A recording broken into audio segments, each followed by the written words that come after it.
बात अब एक और अहम मुद्दे की करते हैं, बात सियासत की भी करते हैं। रियासत के अंदर जंग जैसी सूरत हाल बनी हुई है और इस जंगी सूरत हाल के बीच डोनाल्ड ट्रंप साहब एक बार फिर बयान दे चुके हैं। सदर अमेरिका डोनाल्ड ट्रंप ने एक बार फिर यह दावा पेश किया कि दोनों मुल्कों के साथ तिजारती महाज पर लाया गया दोनों मुल्कों को और फिर जाकर जंग बंदी हुई। अगर मैं ये न करता, यानी डोनाल्ड ट्रंप का ये मानना है कोट अनकोट करके कि अगर वो ये नहीं करते तो न्यूक्लियर हथियारों का इस्तेमाल हुआ होता साउथ एशिया के अंदर। डोनाल्ड ट्रंप ने एक बार फिर पाक भारत सीज फायर का क्रेडिट खुद को दे दिया है और यह साफ कर दिया कि दोनों मुल्कों ने नेगोशिएशंस भी की हैं।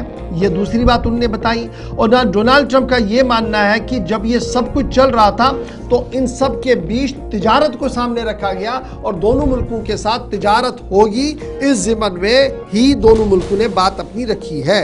अब याद रखिएगा, डोनाल्ड ट्रंप ये 4-5 बार हो चुका है और कल ऑयल जो उनका ऑफिस है ऑयल के अंदर, वहाँ पर ब्रीफिंग हो रही थी क्योंकि एक साहब ने बाहर जाना था। टेस्ला के मालिक साहब बाहर चले गए, इलान मस्क साहब, उन्होंने एज ए स्पेशल एडवाइज़र के तौर पर अपना काम मुकम्मल किया है। तो उस ज़िम्मन में प्रेस कॉन्फ्रेंस हो रही थी। उस प्रेस कॉन्फ्रेंस के दौरान एक बार फिर पाक भारत कशीदगी के बीच अमन कायम करने का सेहरा खुद को दे दिया है जी डोनाल्ड ट्रंप साहब ने। याद रखिएगा, भारत की तरफ से मौक़िफ़ साफ कर दिया गया था कि हमने जी कोई पेशकश नहीं की थी। पेशकश DGMO-11 पर पाकिस्तान की तरफ से हुई है, जिसको एसेस किया गया और उसके बाद कंडीशनल तौर पर आगे बढ़ा गया। फिर यह भी कहा गया कि पाक भारत के बीच कशीदगी को अगर कम करना है तो मुज़ाकरात के लिए हम बिल्कुल तैयार हैं। मुज़ाकरात POK पर होंगे, पाकिस्तान के ज़ेर इंतज़ाम कश्मीर पर होंगे। मुज़ाकरात तब होंगे जो फ़रिश्तें पाकिस्तान को सौंपी गई है कि इंतहा पसंदों और दहशतगर्दों की जो वहाँ पर मौजूद है उनकी सुपुर्दगी का मामला हो। फिर तब तक इंडस वाटर ट्रीटी पर कोई काम नहीं होगा जब तक मुकम्मल तौर पर इंतहा पसंदी पर काबू नहीं पाया जाएगा। भारत ने अपना मौक़िफ़ क्लियर कर दिया था और बार बार वज़ारत ख़ारजा, वज़ीर ख़ारजा, दफ्तर ख़ारजा की तरफ से प्रेस कॉन्फ्रेंसेस की गई। इवन की डिफेंस मिनिस्टर और प्राइम मिनिस्टर साहब ने भी इशारों में ही सही लेकिन इस बात की वजाहत कर दी कि ये DGMO लेवल की बातचीत के बाद ही सीज फायर हुआ है। लेकिन डोनाल्ड ट्रंप ने एक बार फिर कल इस बात पर ताल ठोकी है कि ये जो कुछ भी हुआ है इसके पीछे डोनाल्ड ट्रंप है। Stopped India and Pakistan from fighting. I believe that could have turned out into a nuclear disaster.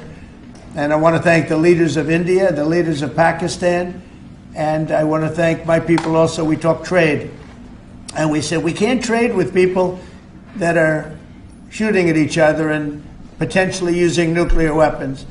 And they're great leaders in those countries, and they understood and they agreed, and that all stopped. We stopped.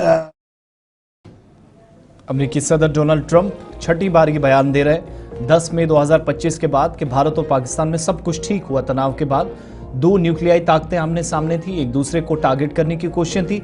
ऐसे में मैं बीच में आया और trade के नाम पर ये जो ब्लैकमेलिंग का इल्ज़ाम उन पर लग रहा है वो आप कह सकते हैं बरकरार है। भारत ने तीसरे फरीक की मुदाखलत को मुस्तरद कर दिया। कल भी स्टेटमेंट्स आई, परसों भी, और यहाँ से कहा गया कि डायरेक्टर जनरल मिलिट्री ऑपरेशंस के दरमियान राब्ता हुआ, लेकिन राब्ता तब मुमकिन हुआ जब रिक्वेस्ट पाकिस्तान से आई कि 10 मई के बाद इस जंग को ख़त्म करना है जो खित्ते के अंदर काफ़ी जानी और माली नुकसान पहुंचा चुकी थी।